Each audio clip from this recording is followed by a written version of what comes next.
खूप खचून गेलाय तो. त्याच्यावर मानसोपचार चालू आहेत. बापरे. जावई बापूंना बरं नाही हे आम्हाला कोणी सांगितलंच नाही. अहो आपण तिकडे गावी होतो ना, मग आपल्याला कशाला उगाच टेन्शन द्यायचं म्हणून नसेल सांगितलं. गेले 1.5 वर्ष तो हॉस्पिटलला गेला नाहीये. आजी, अगं जे हॉस्पिटल त्याचा जीव की प्राण आहे, तिथे निर्मला आत्या त्याला येऊही देत नाहीयेत. किती भयंकर आहे हे. काय होत असेल त्याला आतल्या आत. विश्वासच बसत नाहीये ग. मोनाला ना लाज वाटली पाहिजे. आपल्यामुळे आपला नवरा डिप्रेशन मध्ये जातो याचं तिला काहीच वाटलं नसेल का हो? नाहीतर काय. ती कुठे असते, काय करते देव जाणे. जावई बापू सारख्या माणसावर तिच्यामुळे ही वेळ आली. जावई बापू एवढे मोठे डॉक्टर, पण बघा ना त्यांना देखील मोनाचं वागणं सहन नाही झालं. बरे होतील ना ग ते.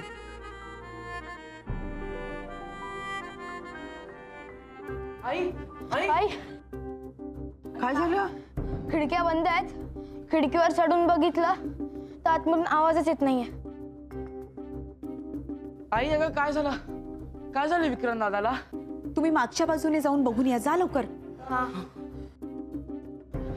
हॅलो निनवले, अगं विक्रांतने स्वतःला कोंडून घेतलंय, दरवाजा उघडत नाहीये तो. आम्हाला प्रचंड टेन्शन आले, काय करू? ठीक आहे. काय म्हणाल्या? ती तरी काय करणार, काय होतं ते कळव म्हणाली. येणार आहे. पण मग आपण काय करायचं? आपण अशीच वाट बघायची? अरे मग दरवाजा तोडून टाका, त्याशिवाय दुसरा काही उपाय आहे का? अगो बाई, आपण दरवाजा तोडायचा? अलके आपण नाही ग, फायर ब्रिगेडला बोलवा. मी डॉक्टर देशपांडे.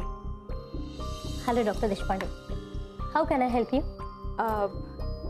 आत्ता जे बाहेर गेले ते माझे पेशंट होते. तुम्ही डॉक्टर आहात म्हणून इतकंच सांगते की ते सध्या डीप डिप्रेशन मध्ये आहेत. डिप्रेशन?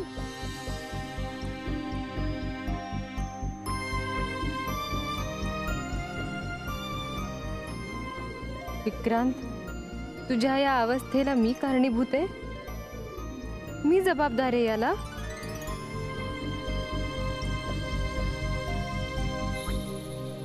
अरे काहीतरी काय बोलताय तुम्ही?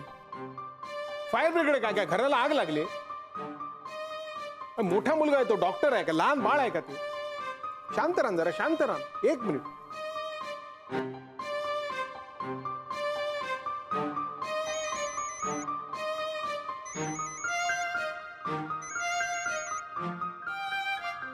हा विक्रांत, उचला फोन, उचला. अरे बाळा, तू दरवाजा का लावून घेतलायस? दार उघड ना. हा प्लीज. मला एकटं सोडा ना प्लीज. लिव्ह मी आलो प्लीज. अरे असं कोंडून घेऊन प्रश्न सुटणार आहेत का? तुझी आई, तिचा स्वभाव माहिती आहे ना तुला. काय झालं बघ तिच्या इथे. तिच्यासाठी तरी दरवाजा उघड प्लीज. प्लीज.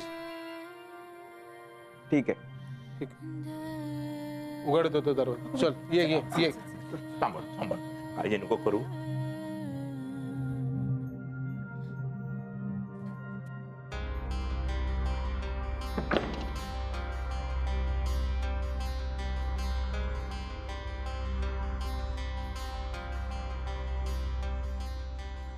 विक्रांत, तुम्ही सगळे प्लीज जरा मला एकटं सोडता का? हो हो, तुझं बरोबर आहे. तुझं बरोबर आहे. तू पटकन याच्यासाठी जेवणाचं ताट घेऊन ये. हा नानू मामा, मधू काका, तुम्ही थोडा वेळ बाहेर थांबता का? मी याच्याशी बोलते. हा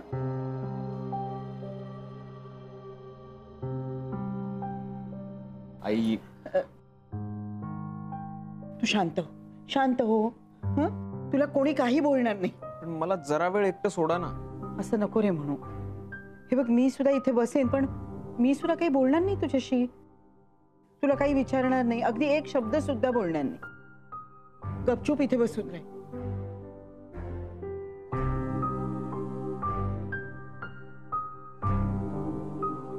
थोडंसं खाऊन घे.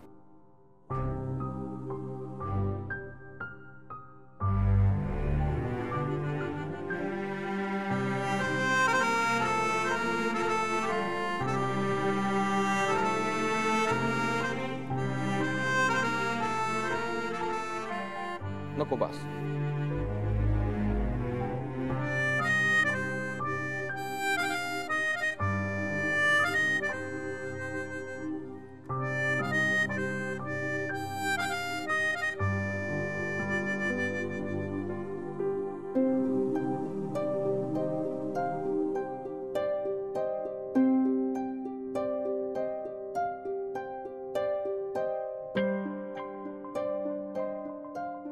मधू,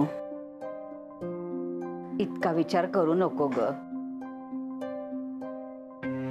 ए बाळा, असं काय ग करतेस? अगं असं बसून राहून काय होणार आहे? आपलंच नाणं खोटं निघालं. आपल्यामुळे दळवींकडच्या सगळ्यांना त्रास झाला, अजूनही होतोय. तू आता असा जास्त त्रास करून घेऊ नको. जा, जाऊन झोप आता. ऐकशील ना माझं? जा.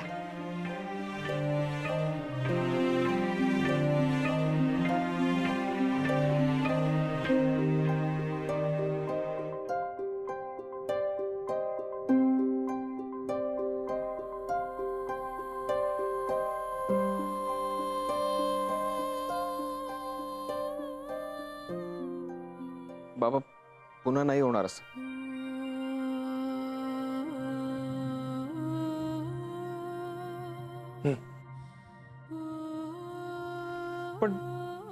पण ती का आली होती बाबा? काय गरज होती तिला इथे यायची? सांगा ना, का आली ती इथे? माझ्या मनावर, माझ्या हृदयावर ओरखडा मारायला?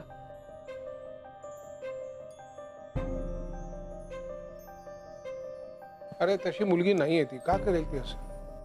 मग इतके वर्ष आपल्याला कॉन्टॅक्ट का नाही केला तिने? मी तिला फोन करत होतो तर फोन उचलला नाही तिने. फोन फक्त वाजत राहायचा तसाच. तो फोन न उचललेला जो आवाज आहे ना, तो अजूनही माझ्या कानात घुमत असतो बाबा. मी कान बंद केले तरीही घुमत असतो. काळजीनं फोन करत होतो मी. एकटी ईशाला दिल्लीमध्ये कशी वाढवणार आहे? पण नाही उचलला फोन. आणि पुढे ये नंबर मौजूद नहीं है. तिने सिम कार्ड बदललं बाबा. बदललं सिम कार्ड तिने. काय अर्थ होतो याचा मला तुम्ही सांगा. काय अर्थ होतो? कुणी कुणाचं नसतं. कुणी कुणाचं नसतं बाबा. माझं मलाच कणखर व्हायला हवं. माझं मलाच कणखर व्हायला हवं.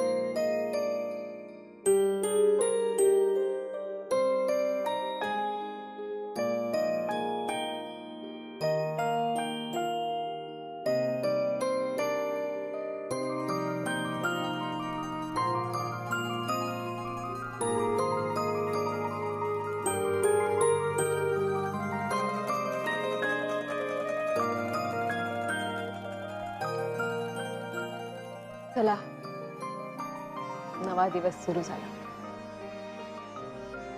आज काय काय समोर येतंय कोण जाणे.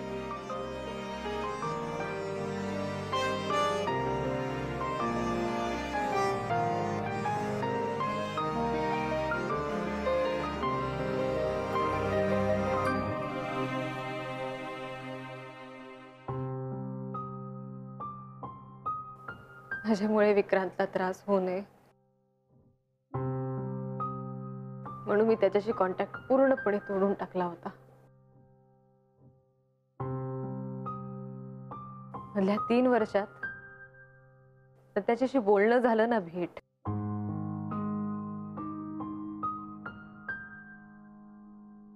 तो चॅप्टर बंद करून टाकला होता मी. त्याच्यापासून शक्य तितकं दूर राहिले. पण 3 वर्षांनी विक्रांत माझ्या समोर यावा असा मानसिकरित्या खचलेला विक्रांत बघावा लागेल असं कधी वाटलं नव्हतं मला.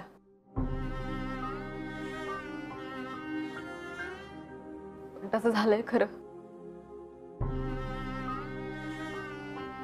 विक्रांतने माझं आणि ईशाचं जाणं इतकं मनाला लावून घेतलं असेल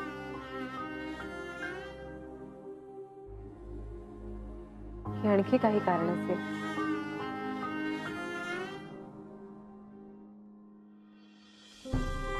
नेहमी आपल्या कामात बुडालेला विक्रांत कुठे आणि काल नजर हरवलेला विक्रांत कुठे? काय झालंय हे सगळं? का झालंय? मनू, काय ग? काय बडबड करते स्वतःशीच? काही नाही आजोबा. मी आपल्यासाठी चहा टाकते.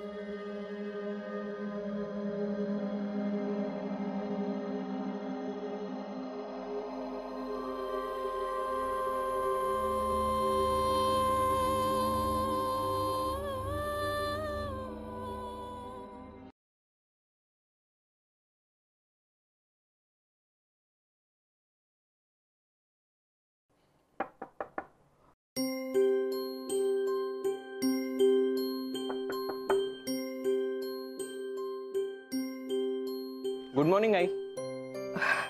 तू आत्ताच उठलीस का? नाही अरे मी जागीच आहे. वॉकला जायचंय ना? हो. तू तयार झाला सुद्धा? हा का, तू येत नाहीयेस का? नाही येते आलीस 5 मिनिटात आली. हा ठीक आहे, मग मी बाहेर जाऊन वॉर्मअप करतो. हो.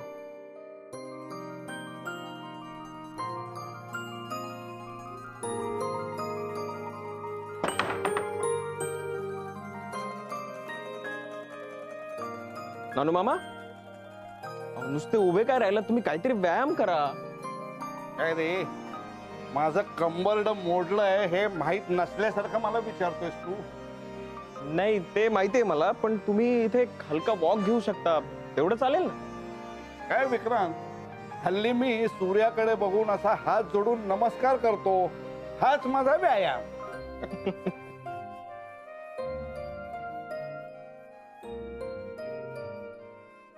अरे हे काय करतोय? त्यापेक्षा स्ट्रेचिंग कर. स्ट्रेचिंग ते महत्वाचं असतं. स्ट्रेचिंग कसं? ते म्हणजे ही कंबर आहे ना, अशी गोलाकार फिरवायची. म्हणजे एकदा उजव्या बाजूनं, एकदा डाव्या बाजूनं, अशी. एकदम उजव्या बाजू.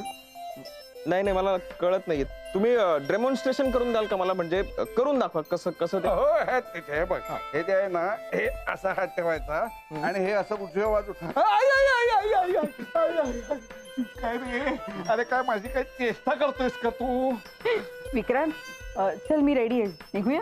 हो येते. हो, या.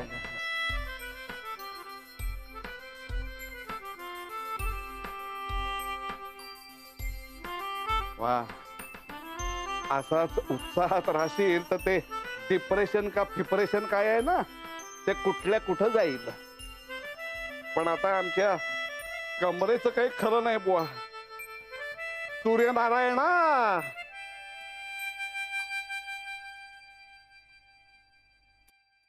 भरपूर खाऊन घ्या मनू, दिवसभराचं इंधन आहे हे. हो आजी.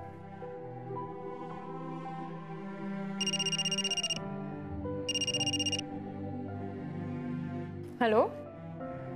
हा बोला मिस्टर कदम. हो, मला पॉलिक्लिनिकची जागा आवडली आहे. काय सांगताय ते भाडं? अरे बापरे, नाही हो, जास्त वाटतंय मला. त्यांना 35 पर्यंत सांगा ना.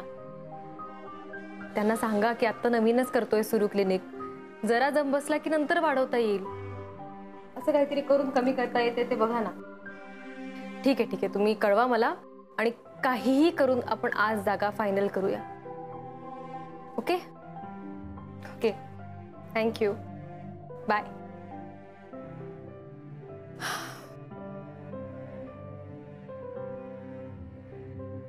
आजी, अगं आजोबा नाही आले ब्रेकफास्टला? ते फिरायला गेलेत, आल्यावर खातील ते. काय ग, झालं तुझं जागेचं फायनल? हो, मोस्टली. जरा भाडं कमी करायचं बघतेय मी, पण मला जागा आवडलीये. छान आहे ग, फर्स्ट फ्लोअरला आहे आणि बिल्डिंगच्या बाजूलाच एक गार्डन आहे, त्यामुळे मुलांना कंटाळा आला तर पालक घेऊन जाऊ शकतात त्यांना. स्वच्छ परिसर आहे आणि सगळ्यात महत्वाचं चांगल्या वाईब्स आहेत. बरं झालं बाई, एक गोष्ट तरी मार्गी लागली.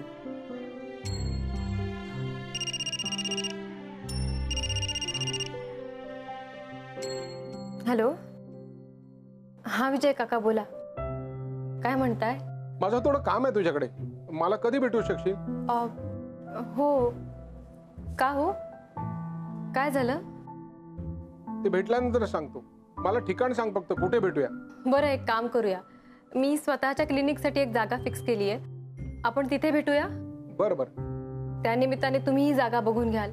ठीक आहे, मला जरा पत्ता SMS कर. हा, ओके.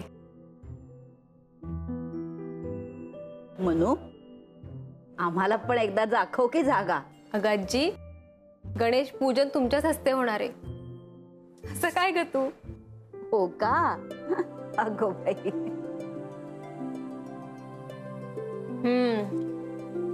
मस्त झालेत पोहे. हे घे, पापड तळलेत. हे काय पापड? तुम्ही मासे तळणार होतात ना? अरे आज ती नेहमीची बाई नाही आली आणि तिच्याकडे खात्रीचे चांगले मासे मिळतात ना, ती नव्हती म्हणून मी नाही घेतले. उद्या नक्की करते. हा, ऐक ना, तुझ्यासाठी मसाले भात पण केलाय, आणते. विक्रांत, आता शांतपणे मन लावून जेवायचं. हं, आई, हे वाढलेच ते सगळं संपवायचंय का? जेवढं तुला संपेल तेवढं संपव. हं, काय आवडेल ते मागून घे.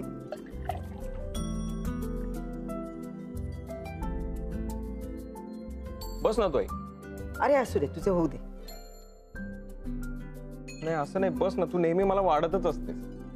बस बस बस, मी गीता काकीलाही बसवणार. आई, तुला आठवतं मी कॉलेजला असताना माझे 4-5 मित्र आले होते. म्हणजे आम्ही जेवण करताना तू खूप सारे मासे तळले होतेस, पण आमची काही पोटच भरत नव्हती आणि काम करून करून तुझे हात दुखायला लागले नंतर. आठवते ना विक्रांत? बापरे, काय पंचायत झाली होती माझी. अरे तुझे ते मित्र भस्म्या झाल्यासारखे खात होते. हॉस्पिटलमध्ये मानसी आणि मी डबा खाण्यासाठी थांबायचो. तुझा आवडता मसाले भात. बस बस बस बस बस ना काकी.